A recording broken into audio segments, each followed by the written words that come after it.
Hello friends, welcome to Simple Recipes. I am going to carry you through the ingredients for preparing edible tapioca starch. Locally here it's called wow wow or numbers. So I'll carry you through what you need for this. Right here are the items you'll require. You have got liquid oil, cooking oil. At least 2 liters is enough for starters. Here is what we are calling edible tapioca starch. Edible tapioca starch, as you look at it here, forms numbers. That's from 0 up to 9, with various colors that are brilliant. After it has been deep fried in oil, comes out looking crunchy and edible, already salted to be eaten. Here you have the cups for packing. They come as a thermopack, and that contains about 2,500 cups in a box. They are sealed. There is a large container bearing some of them over there. And then you have here foil, aluminium foil. And this aluminium foil is used to seal off the cups after they have been packed with deep fried tapioca starch. The foil is cut in pieces, small pieces that are enough to be able to seal, which we'll have to look at some point when we are going through the process. In cutting off the foil, some come with a blade for cutting the foil, and so you just section them in small pieces using a pair of scissors from the kitchen. And then here we have got a roll of mesh.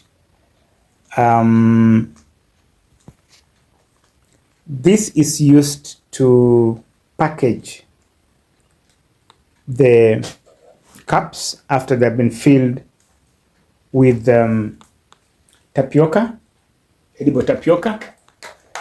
And here is a small sample of what the finished product looks like, sealed with aluminium foil. This is how they brilliantly look after they have been deep fried in oil.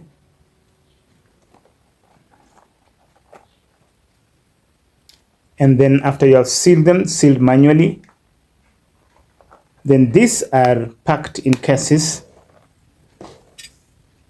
of cut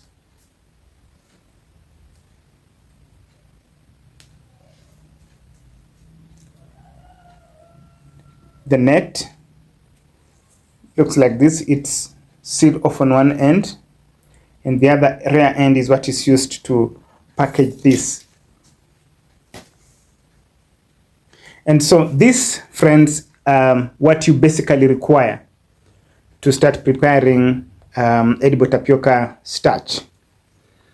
In another session, we will be able to go through the detailed process of preparing them. Essentially, you'll need a burner or a heating source. That heating source is supposed to be able to heat the oil. When the oil has been heated, then you can be able to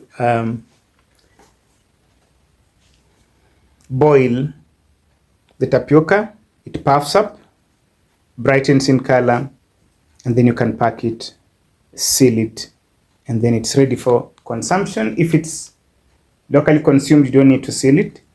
But if it's for sale, you'll seal it, and then you'll have to sell it. We'll see all that process. Thank you.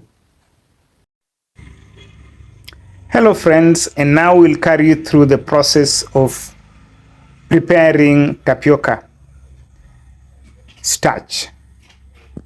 You will remember this was our tapioca starch, raw. Here is a setup that has a charcoal burner and a deep pan with oil. Here is a filter collector together with its strainer and a spoon. You'll notice it has got holes in it to be able to drain the oil. Here you have a receiver for receiving strained edible tapioca starch. And here the second receiver, you'll notice it's ventilated. And those vents assist in making sure that the tapioca gets ventilated, aerated, and then it can be able to dry and become crunchy. And of course, we have a piece of towel that can be used to wipe hands on. So this is the setup that one requires: clean environment, basic that can be attained in rural settings. So in a little while, we will begin the process in which we will scoop a little bit of the tapioca and then dip it into the hot oil. And then from there, it's going to be scooped by the spoon, the big spoon, onto the strainer, which drains off excess oil. After that has happened, it's transferred to this receiver to create room here. After that has happened, when this one is full, it's transferred here to aerate it, dry it under the ventilation in the second receiver. So I want to mention to you that during this process, one requires to test and see if the oil is hot. You could take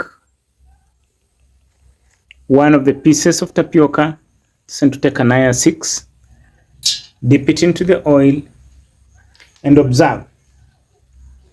If it rises immediately, the oil is very hot. If it takes too long to start bubbling and rising, the oil is cold. If it rises suddenly and puffs up, the oil is just about the correct temperature for you to start cooking that. And so this shows that the oil is about the correct temperature to work this out. So I'll try another one. There it goes. So if it raises up, bubbles and rises to the surface, it would imply that the oil is ready for it to start preparing our tapioca, because it will puff them up. So I'll start off by removing those two, let they be over burnt, and then I'll start the process.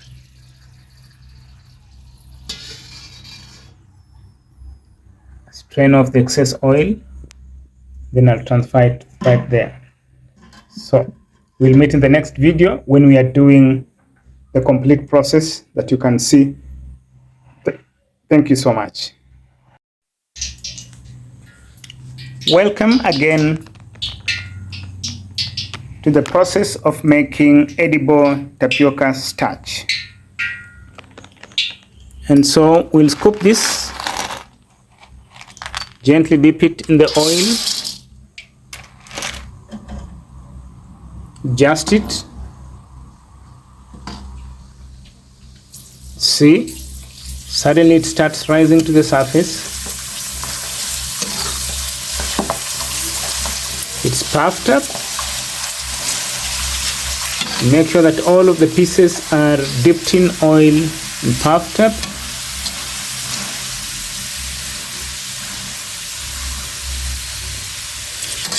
You turn so that all of them are burned in the oil nicely.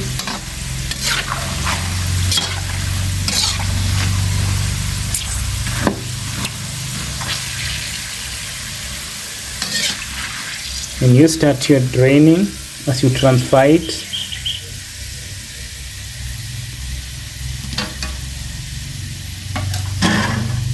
You do that. The rest of the oil is going to be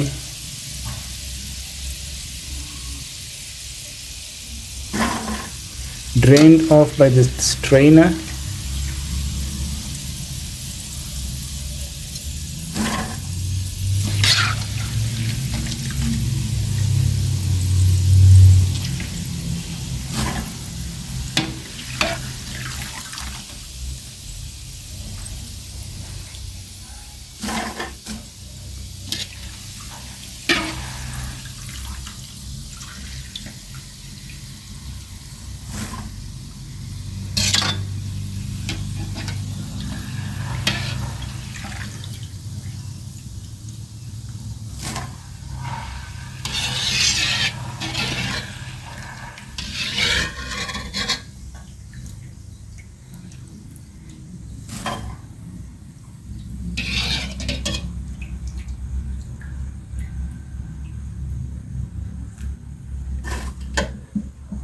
I'll do another take. Scoop that. Gently lower it into the hot oil. Then the rice.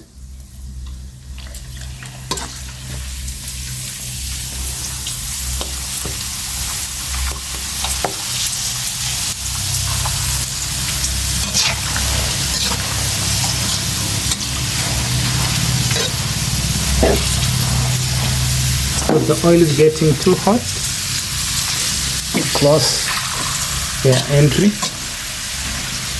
the charcoal burner.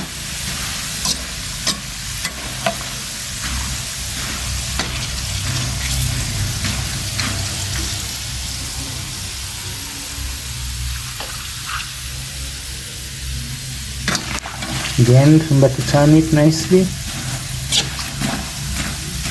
See the brilliant colors: yellow, orange, red, green. Appetizing. And keep it from in any water, because that can cause an accident if you don't do that.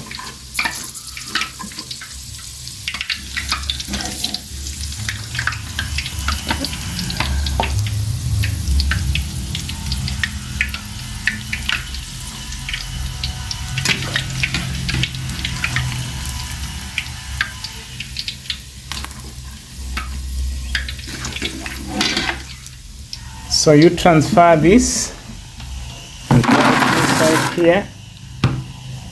First the second receiver, and then you complete by exhausting what's remaining on the pan.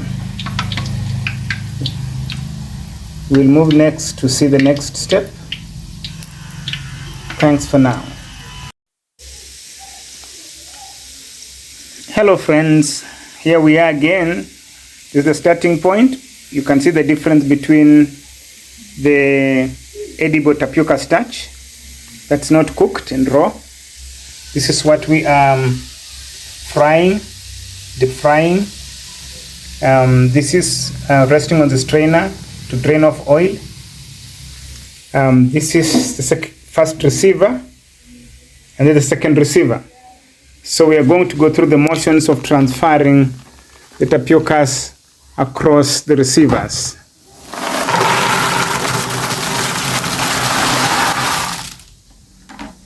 There it is. Ventilation works. Next we'll take this, transfer it here. You can see oil is collecting in that receiver, excess oil. We'll transfer this to the strainer.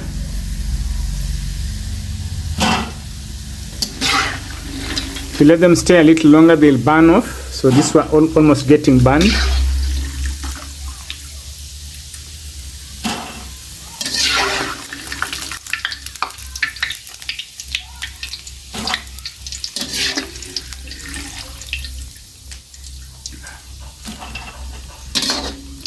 If the oil is too hot, they won't puff much, and that's a loss to you if you're doing commercial. It just has to be the right temperature. So we will put some more there. Gently lower that inside there. Make sure that it all moves in the oil. Then it rises puffed.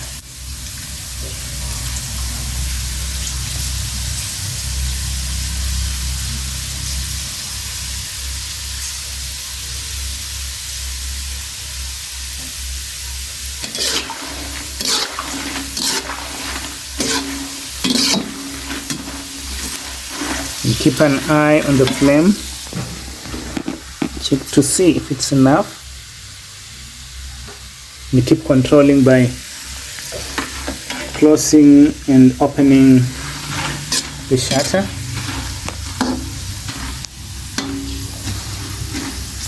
We'll transfer this.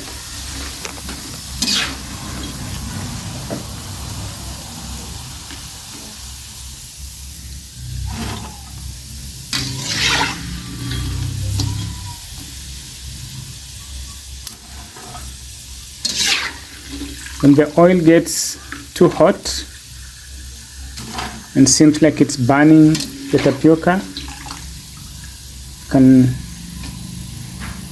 close the vent, the charcoal burner right there. Or alternatively, you may add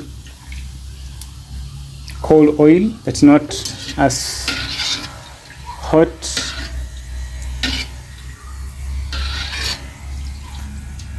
And the heated oil.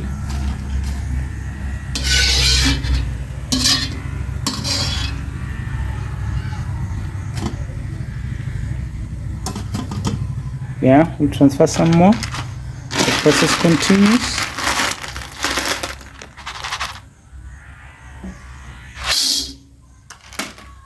Yeah. You don't pour it direct, let it slide on the sides, lest it splash and burn you. The hot oil, there you go. When the rise is so sudden like that, you know that the temperatures are getting higher. You control that by closing the shutter over there. You turn to make sure that there's a perfect mix. The tapioca, so-called numbers burning on all sides so they can get completely puffed up. And so this process goes on and we'll continue in the next clip. Thank you. Hello again. We are coming to the close of deep frying our tapioca. So this is one of those last pieces. I'll scoop there, dip it in the oil. I can do 2 pieces. When it does that, the oil is so hot. I wanted you to have that as a concept. When the oil is so hot, it doesn't cook well. You can look closely. They are hardened and dense. And that becomes a loss. That becomes a loss. You look at them, they are also dull. But anyways, we can still do that. They are dull in color to differentiate between the nicely cooked ones and those ones that are slightly overcooked. Yes, they're not bad, but to the person who is working at selling, it becomes a loss because the puffing is not complete. And so I will put them here to drain off the oil. You can either get the pan off and put it down to cool off the temperature. If that doesn't work, then I'll have to take the oil that has drained and cool this whole lot off. Okay. So it's time for the transitions. I will get this, empty it in here.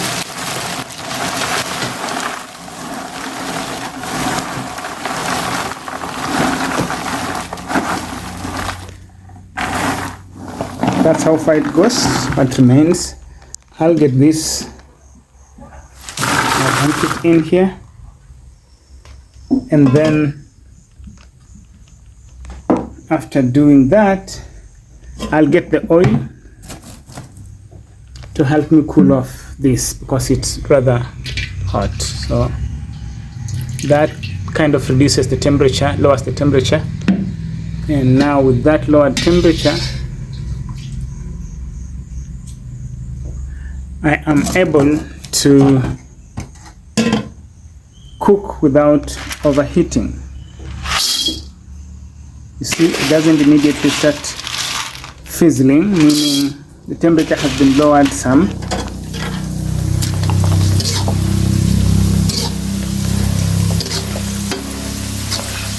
Though it's high, but it's not as high as it was before. You can see the puffing comes in, the colors are raised up again, they are brown, they are bright rather,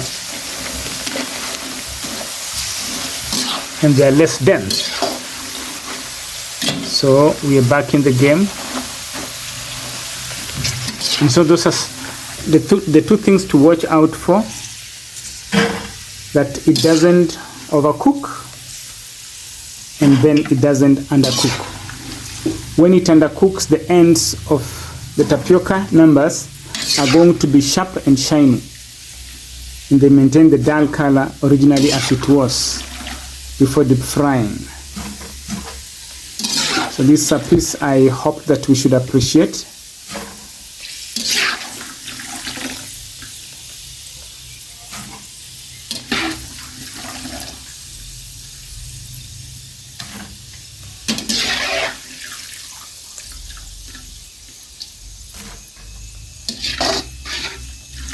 So when this is through and we have all the tapioca puffed up on deep frying, we will start the process of packing in the cups. After packing in the cups, then we will fill the cups off. Here we are.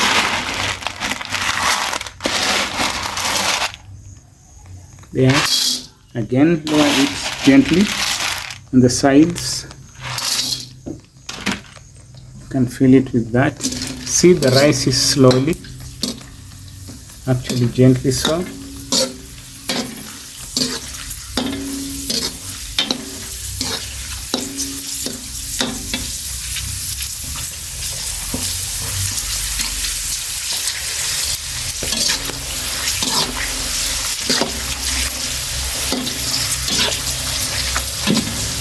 Now it's showing those typical examples, signs of nearly undercooked, because we cooled it off much, but not as bad. Not as bad. You notice they are shiny. They are shiny and less puffed. So those two extremes, I'll show you an example of one. If you look at that 6, it has maintained its original size, not puffed up. So when the temperatures are not high, that's what happens. The converse of the other one, the temperatures are very high. It doesn't mean it's not cooked. It's cooked, but to a person who's looking at commercial purposes, that becomes tricky. So we'll continue from there. Thank you. Hello friends, here we are in the final steps of processing and packaging edible tapioca starch. The nice pattern you see is already packaged cups. These are cups which have already been filled, allowing space enough to seal them. So those are cups. Here we have some cups that have already been sealed.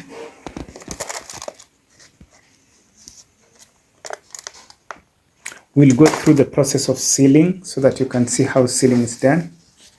The sealing is done by these pieces of aluminium foil. After using the aluminium foil to seal, they were cut from those packages. The aluminium foil comes with a gadget to be able to cut on the edge. And so after they have been cut, they are trimmed to small sizes to fit the cups, the circumference of the cups. And then this is the mesh, the net that is used to package. It's a strip. This is a strip, but then it is cut in sizable pieces to fit. Like this is a piece, one end has been knotted. Then with the knot, the other end is expanded. Because it's shrunken, it needs to be opened and stretched. It's elastic, so it comes to that so that it can be able to accommodate the number of cups one desires to put up. And so I will be able to do a demonstration on how the cups are sealed.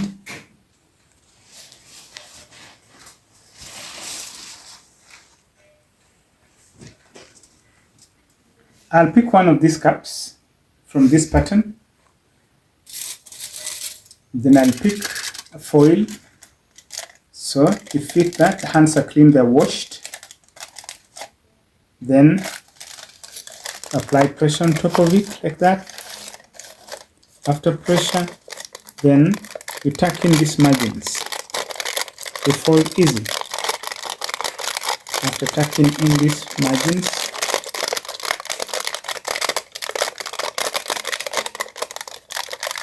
for hygiene purposes, there you are. A nice sealing has been done. I'll do a second one. There we are. I'll do that. Then there we go. Tuck that back in neatly. Between harm your hand. Tuck it in. Nicely tucked. There. And now I'll demonstrate how to do the packaging. This is the net.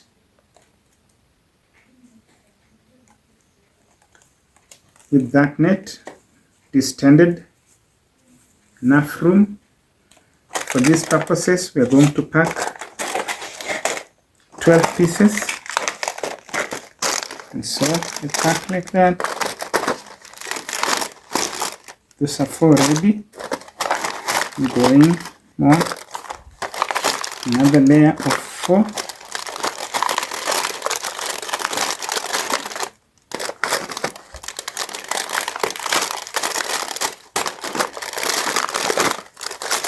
And then the last layer of 4 before I tie a knot at the top of it, and it will be done.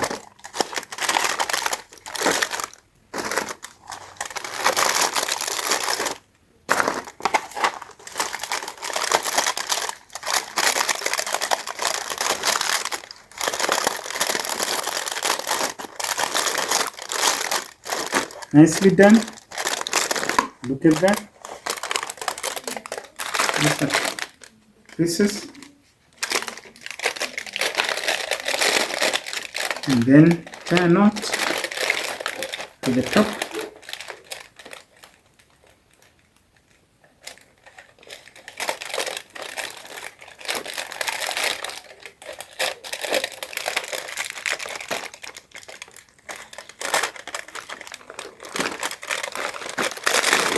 And you are done with a 12 in 1 pack. These in Kenya are sold at retail 10 shillings each, but wholesale 100 shillings for 12. And that's the end of it. Thank you so much for attending this whole process.